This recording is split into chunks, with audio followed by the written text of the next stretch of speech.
Let's start, say it, and with pledge allegiance.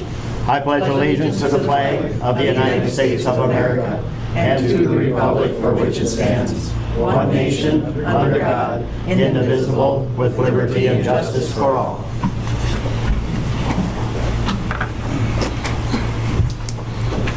I guess we can go with a public forum. Anybody want to say anything and on everything before the meeting, before we get things going? Looks like everybody is happy. Okay. I'm going to be looking at the agenda. Everybody looked at the agenda. We're going to look for some approval. I'll make that a motion. Dave? So I'm looking for a second. I'll second. Jamie? All in favor? Aye. Aye. Looks like we have an agenda. Consent agenda. Number 4 we're at. Minutes of July 26, 2016. Recommendation to approve the minutes of the July 26, 2016 City Council meeting as presented. Approval of a sale of a 1994 Jeep Grand Cherokee. The recommendation is to accept the bids for sale of the 1994 Jeep Grand Cherokee, a forfeited vehicle. Award the sale said vehicle to the appropriate high bidder, Timothy Stewart, for $550.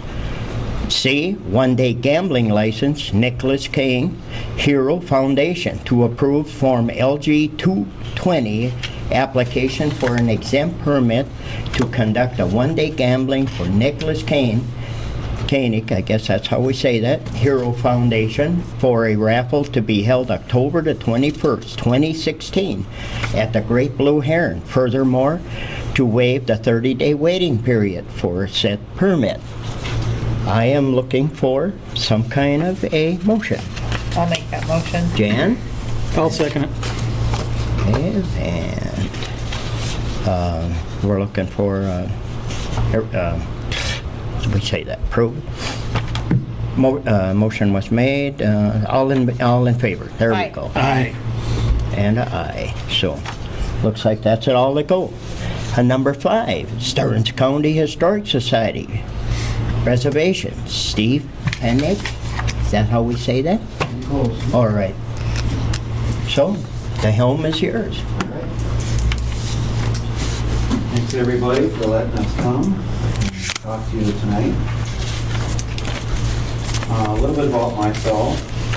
I worked in the museum. I've been there about 20 some years. I had a span of 3 years where I left and did some freelancing and stuff. A little background about this.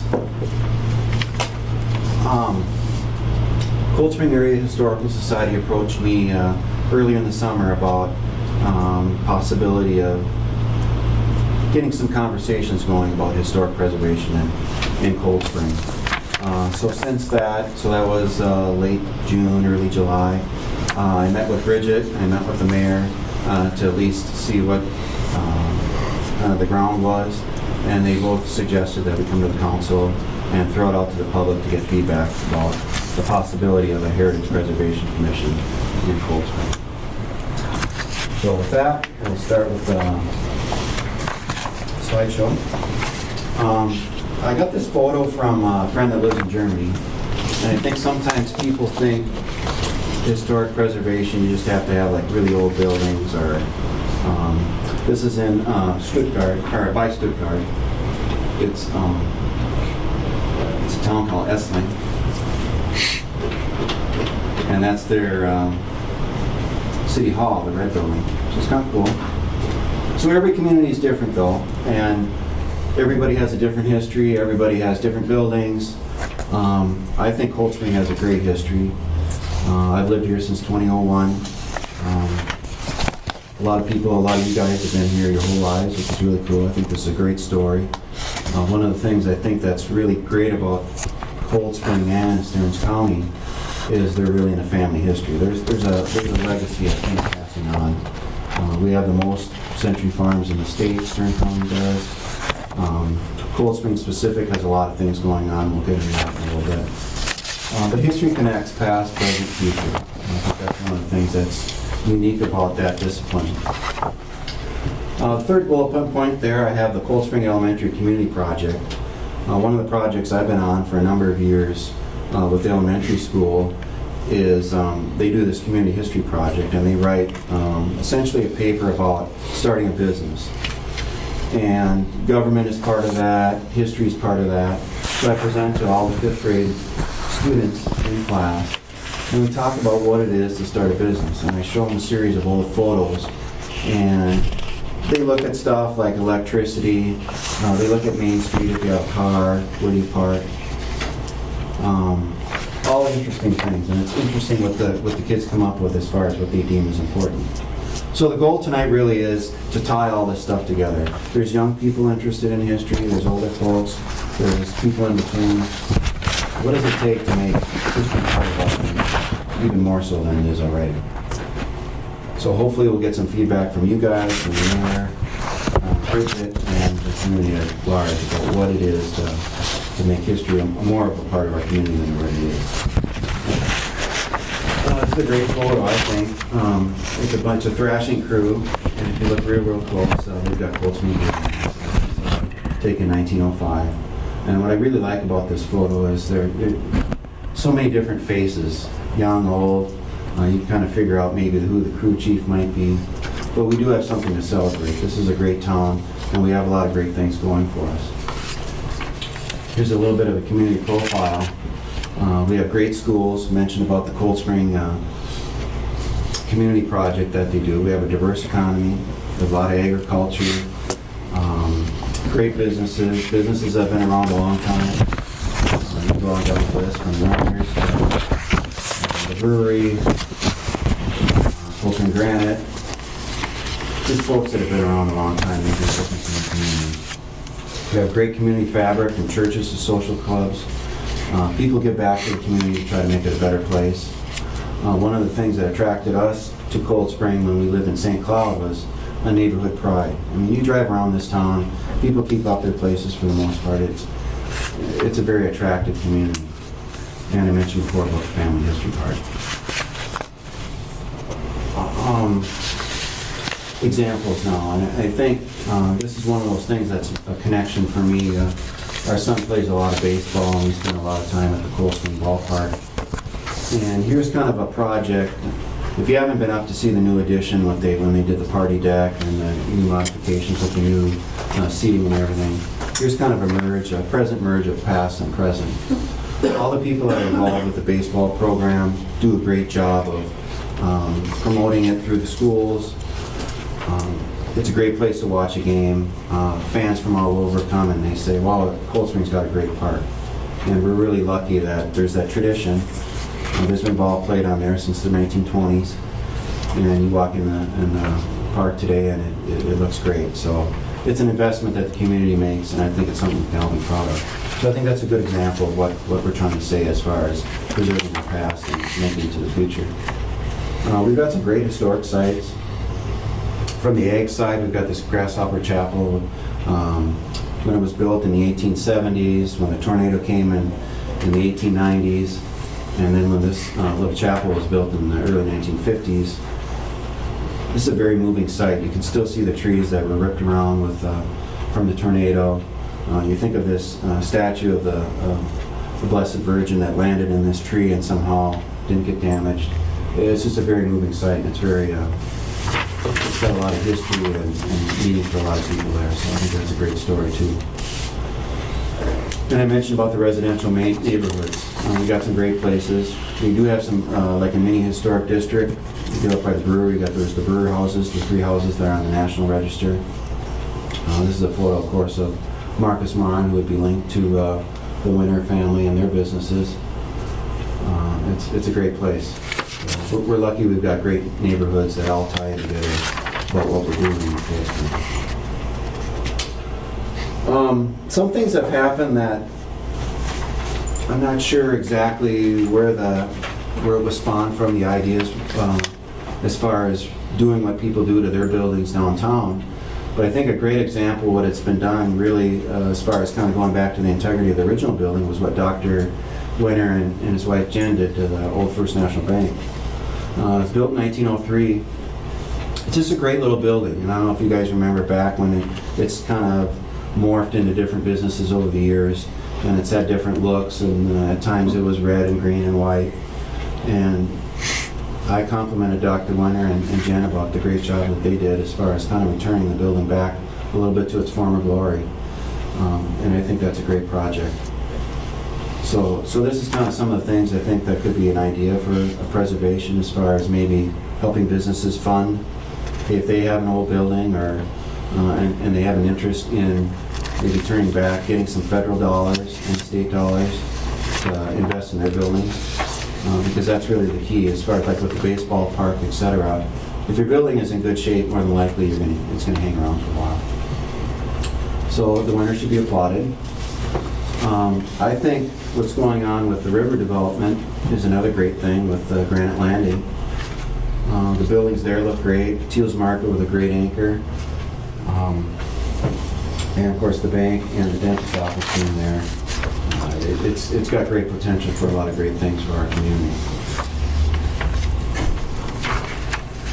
Here's a picture that's cut off a little bit of Lanesboro. Lanesboro is in southeastern Minnesota.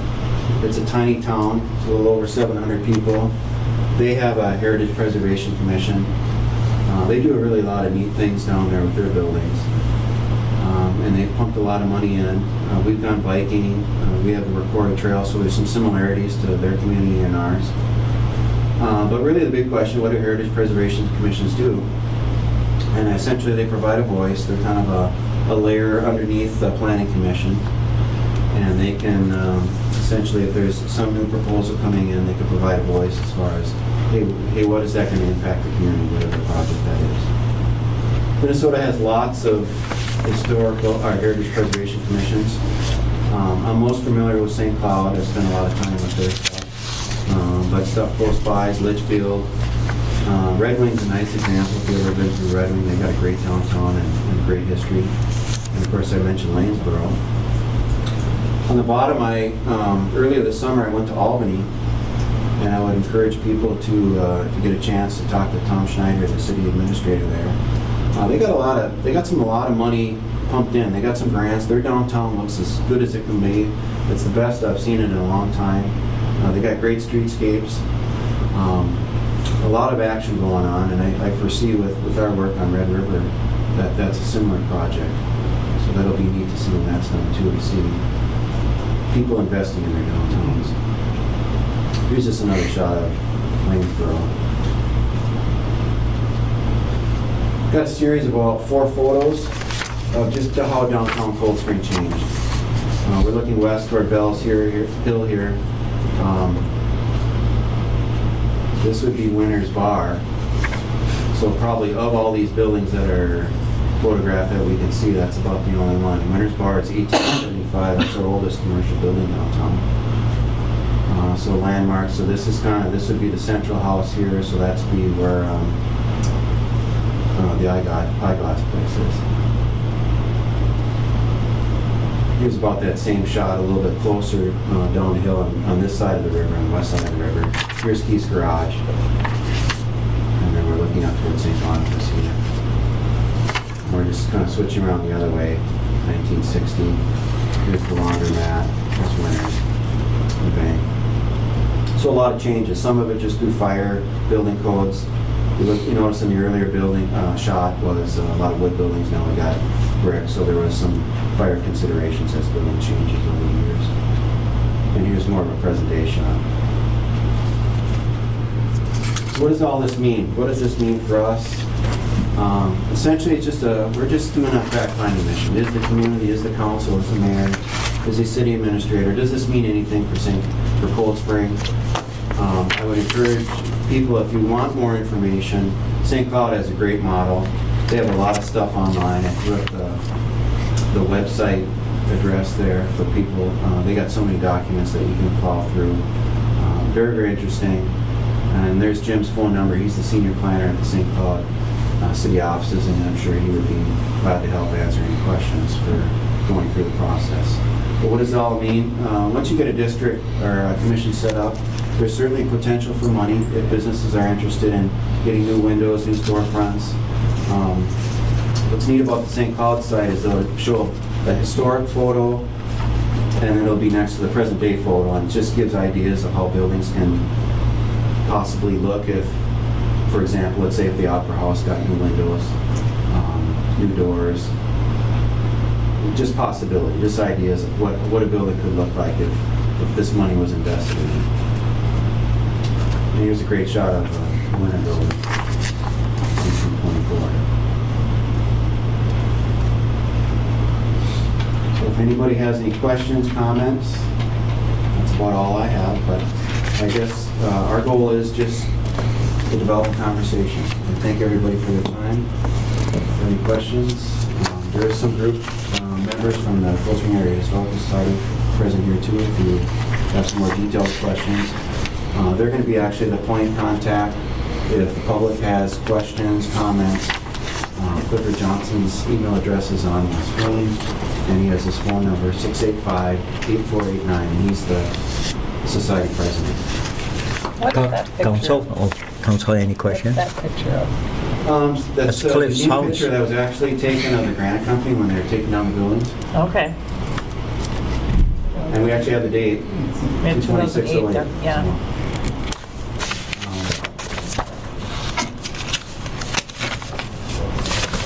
Council, more questions? And for me? No. Thank you very much for your time. Thank you.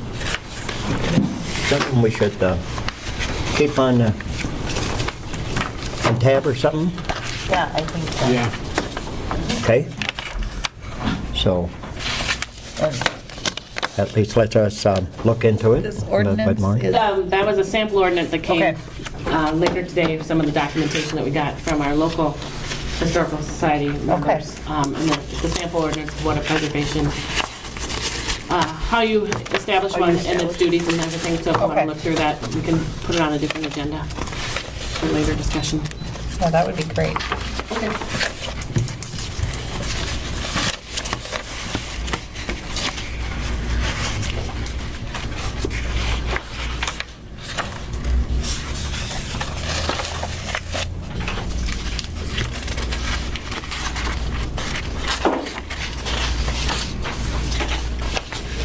Can I ask a question? Did Albany establish one of these, or they just are, They do not. okay, but they're just working on the, I'm not sure exactly what and Tom would be the point guy to talk about that, but they just got a lot of money, and I don't know if they were through state or federal grants. Okay. Because they got, their whole new streetscape was changed, they got new lighting, so I really don't know the total scheme and all that stuff, but I guess if you're ever up that way, I would just encourage you to drive through town. They really did a nice job. They don't have a commission now. okay. So some of the stuff certainly could happen at different levels. I mean, that's all possible. Having the commission probably gives you a better edge when you're looking at It funding. could, yes. I think you'd have a chance to get more federal and state dollars. And St. Cloud would be a good place to, as far as, I don't know how many thousands of dollars that they've gotten, but they certainly have a chance to get low-interest loans if a business was interested in doing something, and they met some sort of criteria, that they would have a chance to get some federal dollars to do windows and awnings and et cetera, so. Thank you, Thank you Steve. very much for your time. Thank you. Thank you very much. Well, we'll go on to number 6, the agenda, setback requirements in River Oaks Villa. Recommendation to approve resolution number 2016-35, amending the front yard setback requirements for 4 lots in Block 2 of River Oaks Villa. Do we need to talk, was that brought up at the planning? No, it was in the memo that Chris wrote you. Yep. Just to hear it. Yeah. Okay. Yeah, there's a homeowner who wants to build in a lot, and those setbacks were established in 2004, I Yeah. believe. And they don't line up, those numbers that were originally put in the original ordinance or resolution do not make the front of the house line up with all the other houses. I think they're staggered, so some would be back and some would be front. I think that's how it looked when it was originally done. And so to make them more aligned, we changed the setbacks to these numbers.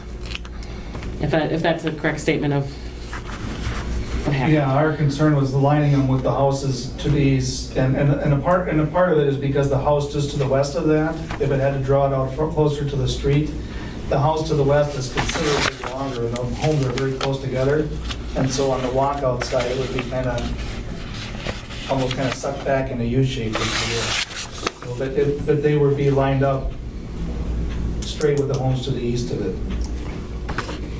So this was, didn't go through planning or nothing as far as, No. so if everybody looks this over, so I guess the way it looks, it's the decision of the council. So are we increasing, decreasing? What I did, I went up there and I took some red paint, had one person line up from one house to another house, and every house has a driveway on the left side. And we drew a line on that, and that's how we based our measurement on. So that way, when people look at it, it should look like it all lines up. Even if one of the houses, the one to the right of him, is closer to the road, but it'll bounce up. Instead of going trying to find property corners where probably some of them aren't there, I decided I was just going to use red paint and some guy line it up and line them up so the houses in front would line up. Most of them, it's some are a little further and some are a little closer. So What I it's, would suggest that in his case, the one that where the biggest difference is, because the two houses that are there are the largest houses up there. And I think when we put those houses in, because we didn't want them sticking way out into the golf club, we pulled those two houses ahead because they're extremely larger than the rest of them. And that's why there's a difference in the front lineup. right. So if he would line Answer his my up with question. the neighbors to the east, you'll drive up there and you'll never know the difference. All So- the garages stick out in front and they're all on the same side. So it's gonna look like this, the way it's set up here now? Is that what we're, So it's Those these are the lots. four. These are the Yeah. 4 lots. Yeah. and what they are gonna do now is, once them aligned, the way I get it, to align up with The front of the house. Yeah. So that goes from this one to this one, it'll be So I'll- sort of even. So all the ones that are in the lots that are already built on, like 24, 22, 21, 19, 18, those fronts all pretty much line up already? Yeah. Yeah. And the original lineups that we did in 2007, there weren't as many houses, so you didn't notice that they weren't gonna line up. And now that it's almost fully developed, you're gonna see that. And so fixing it now, instead of doing it one at a time, as the house is being built, getting a variance. So basically what you're saying is 19 and 21 they have different, and you just want to get number 20 even with those two, and then the next ones and the next ones. Okay. Makes sense to me. Are these coming closer to the curb then, than what the previous ordinance was, or actually jogging back a little further? 40. Some, not all of them are, some go forward and some go back to make it Okay. line. Okay. The feet are right here, too, Yeah, 31, 20. Like 23 is going to be 22, and 25 and 41 are down to 19. Yeah, I don't know what the original ones were. well, it's gonna line up, I'm good with that. I guess, yeah, that's what I'm saying. Yeah. I'm thinking too, that if they're lining up with the two next to them, it's gonna look better than if you, Right. But if they're all in a straight line, the setback should have been the same. Should have for been all- the same. Yeah, Right. for all of them. I mean, that's what I'm thinking too, that if we had a setback on it, they should have been Should've been the same. Should have been the same Right. originally. Right. So then the recommendation that I have read to you was to approve the resolution number 2016-35, amending the front yard setback requirements for 4 lots in Block 2, River Oaks Villa. I'm going to look for, I'll make a motion. I'll second it. all right, we have a motion and say, all in favor? Aye. Aye. Looks like the ayes have it. I'll have you sign it tomorrow, 'cause I Thanks, Sean. I have filed it. Thanks for I'll coming. give it to you. No, I have to draft it. Yeah, I'll draft a new one and get it to you, sign. Okay, I just don't get how they could have been out of the line There's, in the first place. that's, in the first yeah. place. They In the should have been first in a line place. in the first place, Yeah, because they should've- and it they're wasn't platted. they're on a straight, they're not on a I curve. know. They should have been the same. And On the that's where curve is where it The should be original wrong. intention was not to be in line, Yeah. is what I think, anyway. Well, I don't know what the Yeah. previous ones were, so, you So- know what it said, if it said 20 feet or 30 feet or Okay, whatever. let's go with number 7. Public Works Director report. No, we got a, yeah. No, yeah? No? No, we're gonna go with a Public Works Director report from John Stevie. All right. I was just looking at that. So one of the last few meetings, we approved the Irv Mueller issue with the drainage. So we had an easement written up. So Fran, I guess if you just want to read off the recommendation. So we're going to cover the Irv Mueller thing first, huh?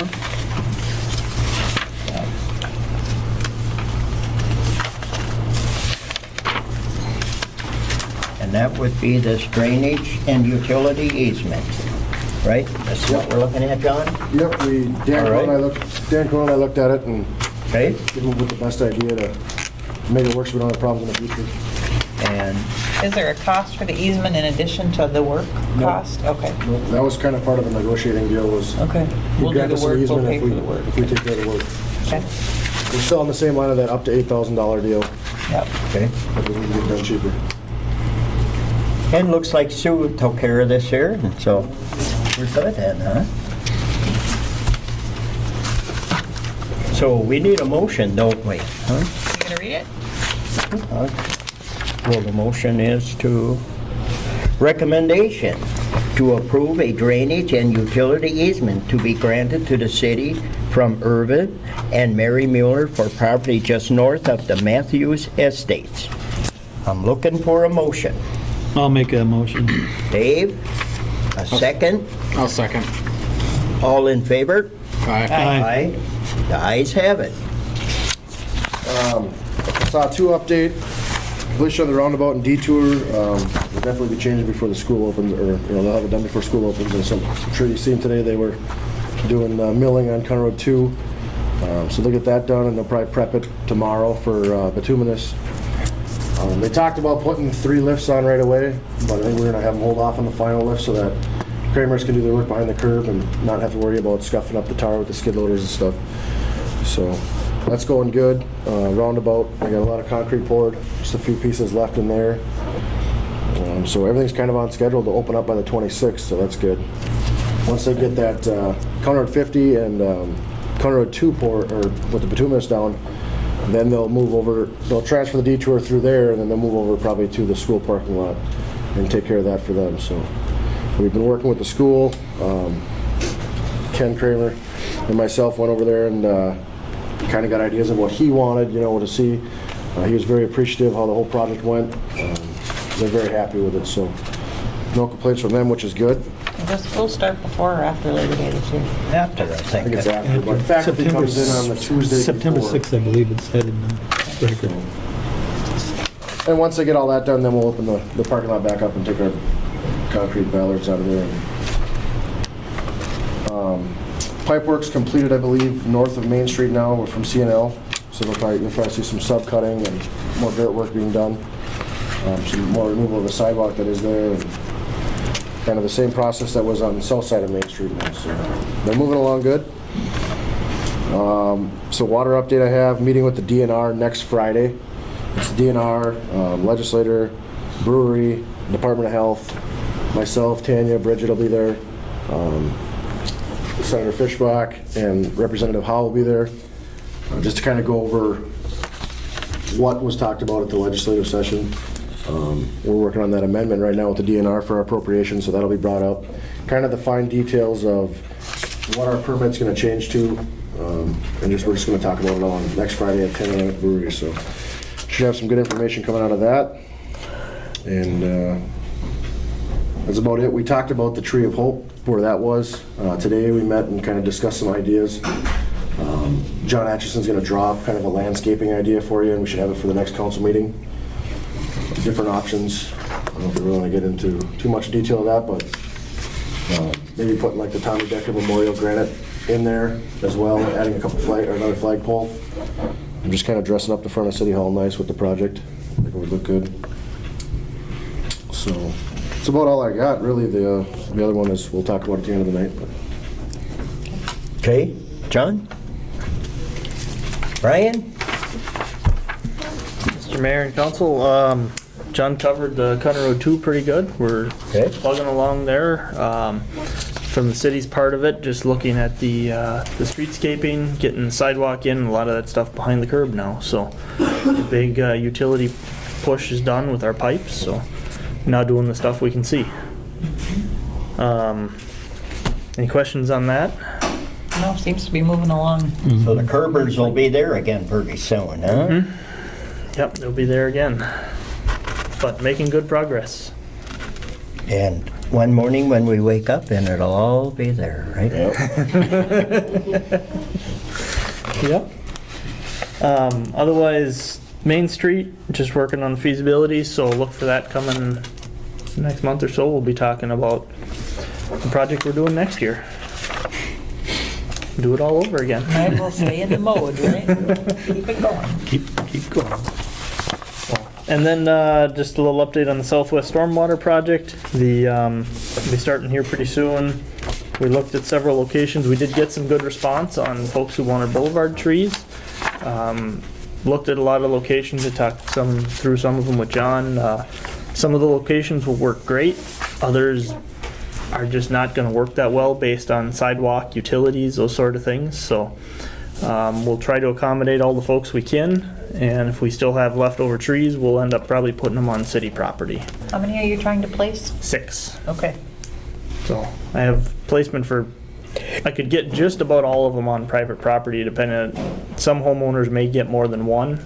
There's some lots that are really advantageous for it, so, and said they would be willing to take more than one. Being we don't have enough people and good locations to fill it out, I guess I didn't see any reason against that, so.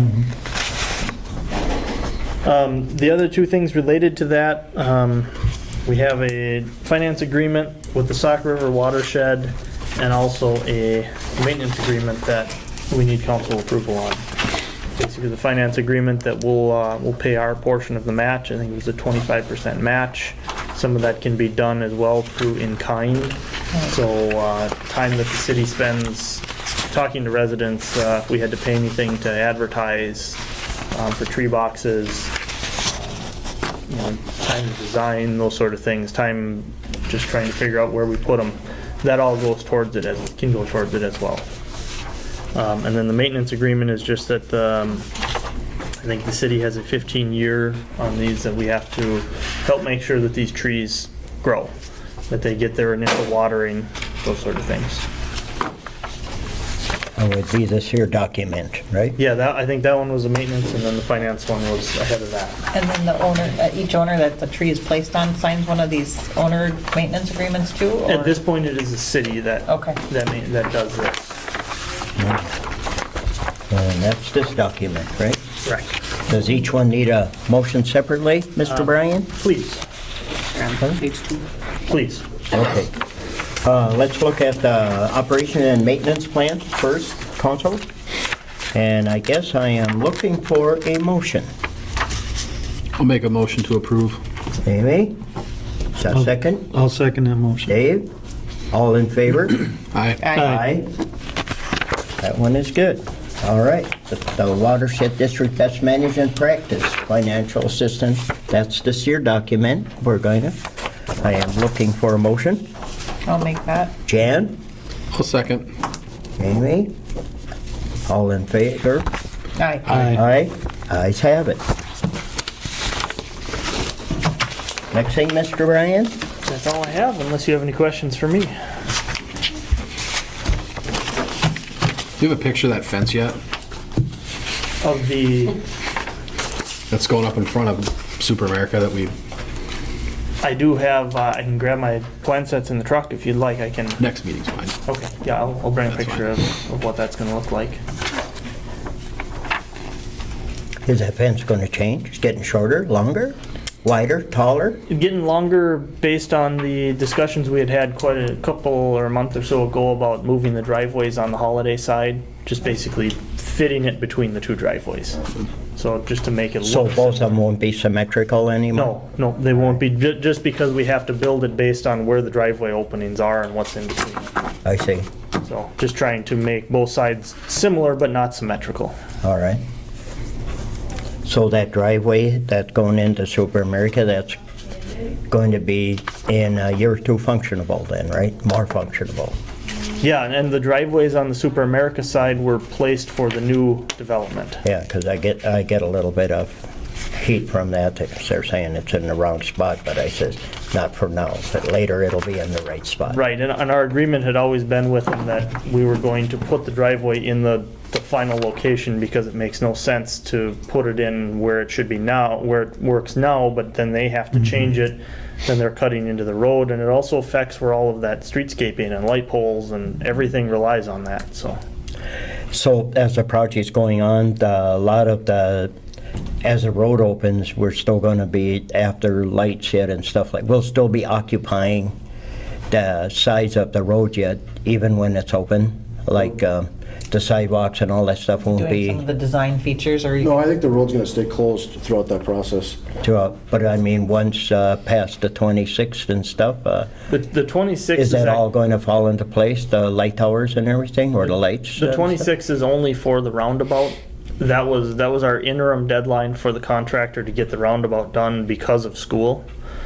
They still have into September, October to finish the rest of the Yeah, project. but I mean, the road will be open or? The won't be? roundabout will be open by the 26th, or that's the plan. I don't know that all the lighting will be in place for it, which isn't really the end of the world on it. So Red River traffic will not happen yet then? No, Red River traffic will still be using Fifth At Avenue. Fifth Avenue and stuff? Main Street and Fifth Avenue, or, and when we pave, the pavement at Main Street right now is temporary through the intersection, so we'll have to shift the detour at some point again to finish the intersection there. Otherwise, it's just too much hassle trying to do all of that, huh? it's tough when you confuse people and constantly switching the detour and opening and closing, so it's easier just to keep it the same way it's been. Oh, okay. Yeah, and our big push was just to get the roundabout done. We knew that it would be fairly unrealistic to get everything done before school started. So we needed to make sure at least that the roundabout and the school detour were basically flopped back to their final position. So then County Road 2 from the roundabout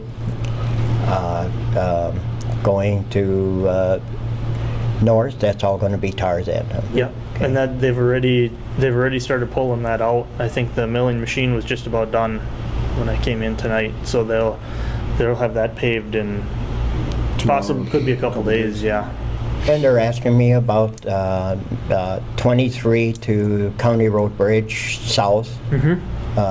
You don't know when they're going to go digging in there, some idea? I would say that'll be at the end of the project when they're ready to do the probably material. the last part, I would think, yeah. And because that's just the mill and overlay, so they do that under traffic the same way north of town, so they'll Okay. just have flaggers.